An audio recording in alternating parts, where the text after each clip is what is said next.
Alright guys, want to talk about OMG here. Now, of course we had this airdrop and it crashed from way up there, over 50%. Let's just have a look at that. Beautiful crash, really. 55% down, the largest 2-week selling volume in its history on futures market. So it's a shame, missed this stop hunt here. That was quite beautiful, to be honest. See right down here, this is a beautiful stop hunt.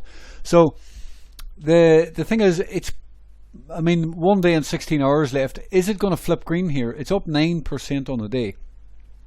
Ideally that it does not flip green. If it does not flip green, then on a new 3-day candle, it'll probably give a buy here somewhere. Okay, somewhere in there, there'll be a wick down into this level, and if we flip down to the daily, so what it's implying is that any dip here, a 4 to 5% dip here, is likely to be a good buy, right? So I'm going to set an alarm on this actually. Just somewhere about there. But if you look at this on a 2-week candle, right?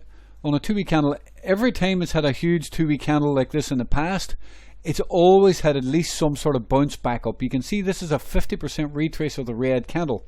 Now if we get a 50% retrace of the red candle, just eyeing it there.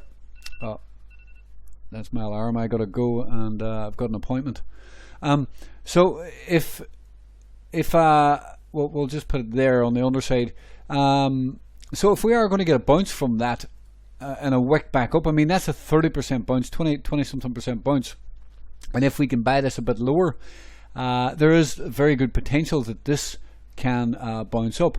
Now, yes, when we get these large volumes, what might happen, it might happen, right? We got to be aware of it and be prepared for it. The price might want to come down below, you know, the large down move and the large volume. Okay, so like here, but it didn't happen till later. You can see that it gave the perfect entry right below this large selling, and what happened, it stop hunted it at a later date, but it still was able to bounce back up first before going lower. Okay, so we are in that position here right now where this is very oversold.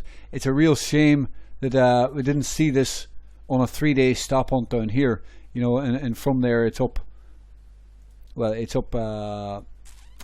What's it up from there? Yeah, actually 9% today. Okay, so if we go to the daily, that you can see that there, it actually closed down below the stop hunt. So it was a tricky one, but it was on the red 200 moving average. But anyway, I think we need to watch this. The safe way to do it is to buy the new 2-week candle if it flips green. Okay, that's the safe way to do it. But if we try and knife catch a bit of a dip down into the wick here, we may actually get in a little bit earlier. Okay, we may just get in a bit earlier. So that's why I wanted to bring it to attention that if we do get some sort of dip back down into this level where I've got my alarm, somewhere down in here, then maybe we can attempt a buy to front run the new 2-week candle. Okay, so it's really up to yourself. You know, do you want to take that risk and buy that dip, or do you want to take a safe bet and trade the new 2-week candle? But a very good opportunity here on OMG, at least potentially, right? We all know the market is a little bit weak here, but this is definitely a 55% drop. It's very oversold. History has proved, you can see a big drop here, it bounced. A big drop here, it bounced on a new 2-week, and a big drop here, it bounced on a new 2-week. We have a big drop here. Are we going to bounce on a new 2-week? It could be very easy money if we do.